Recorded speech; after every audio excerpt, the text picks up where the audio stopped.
네, 반갑습니다.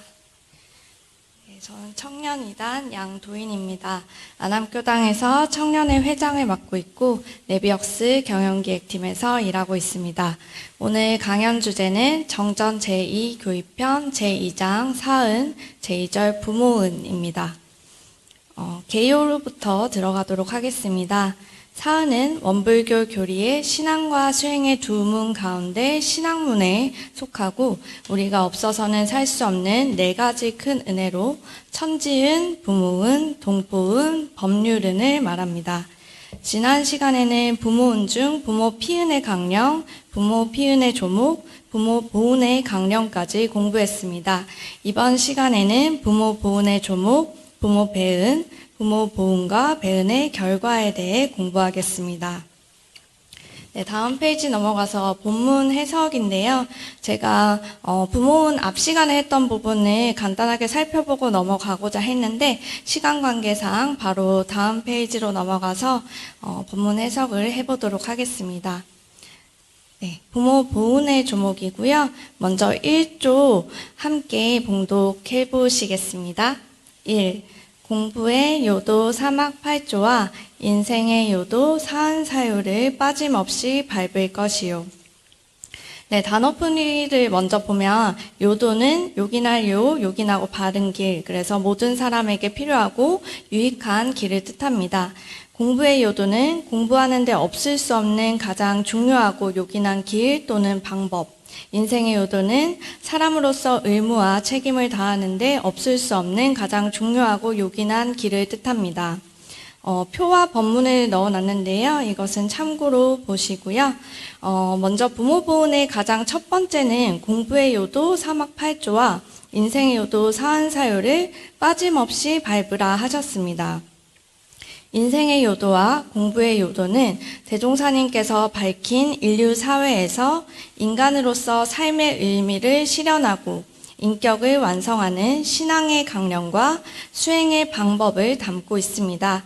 앞으로 수요 마음 공부방에서 교육편 2장부터 6장까지 공부하면서 공부의 요도와 인생의 요도에 대해서는 더 자세히 공부하게 될 것입니다.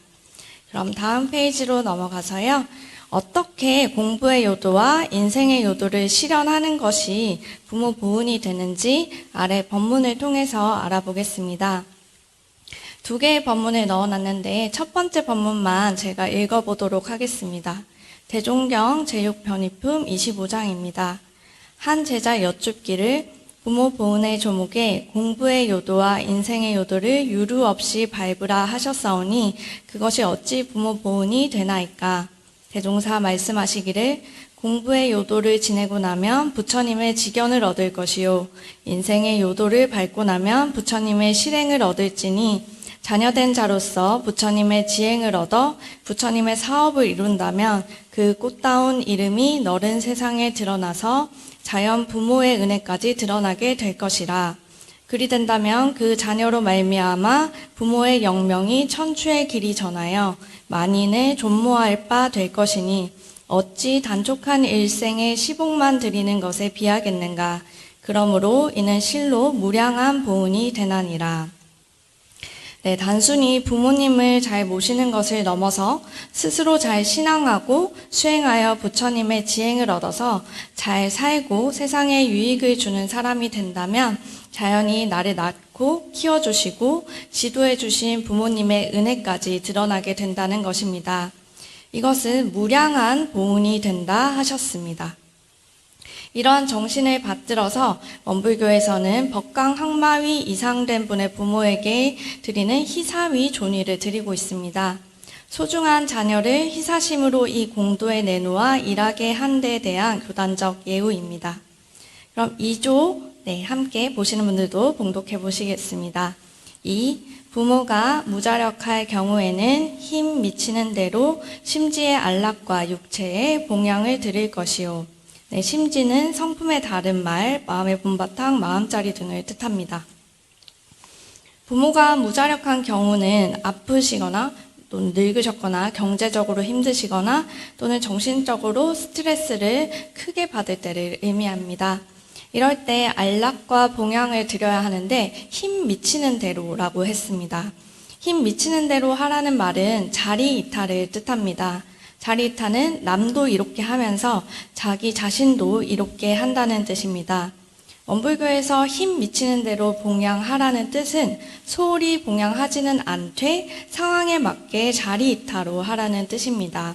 그리고 나중에 내가 돈 많이 벌어서 효도할게가 아니라 지금 현재 기준에서 내 힘에 맞게 봉양하라는 뜻이기도 하다고 생각합니다.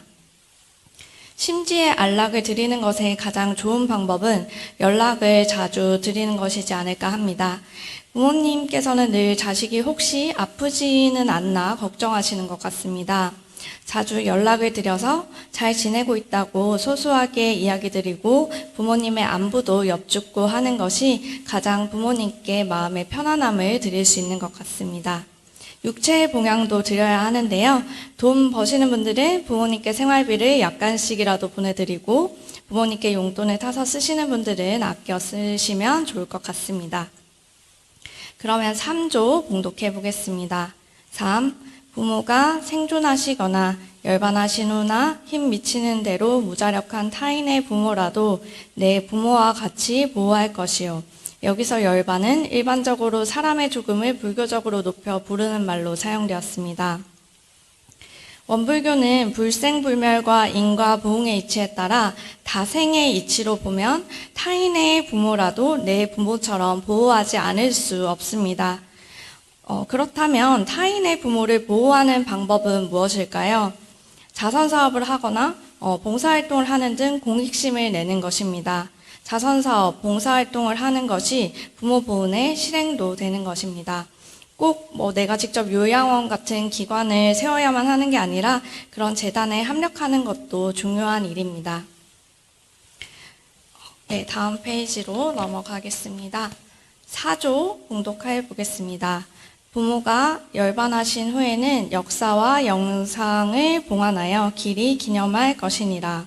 네, 봉안은 불상, 영정, 역사 등을 받들어 모신다는 뜻입니다. 부모님으로부터 받은 은혜를 잊지 않고 보훈하는 마음으로 1년에 한 번 제사를 올리고 또 살아생전의 역사에 대해 추모담을 함께 나누자는 것입니다.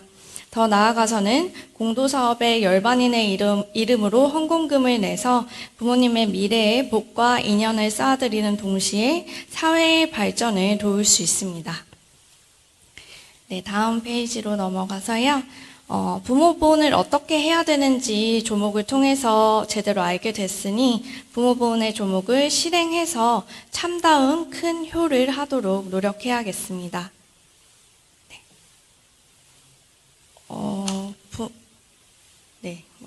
부모 배은 부분입니다.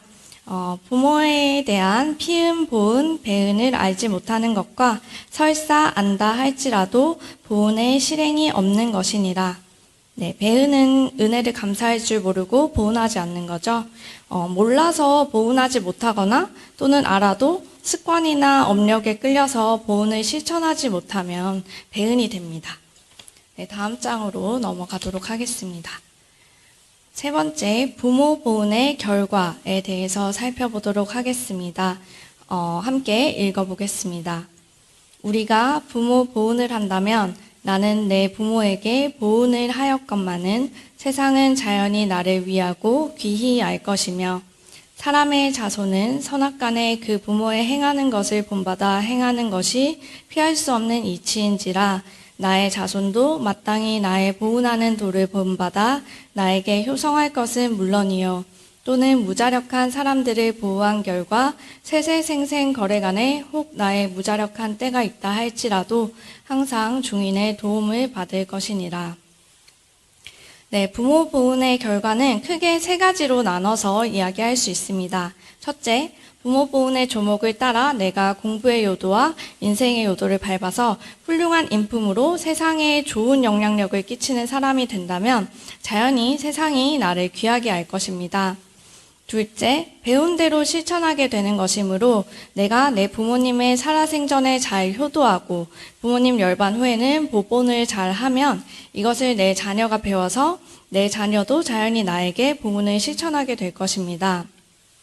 일례로 어머니께서 외할머니, 외할아버지 열반 후에 천도제를 지내셨고 교당 영무전에 모셨습니다. 그래서 1년에 한 번 제사를 교당에서 교무님의 주례하에 지내도록 하셔서 저희 가족들은 모두 참석해서 제사를 지내고 있고요.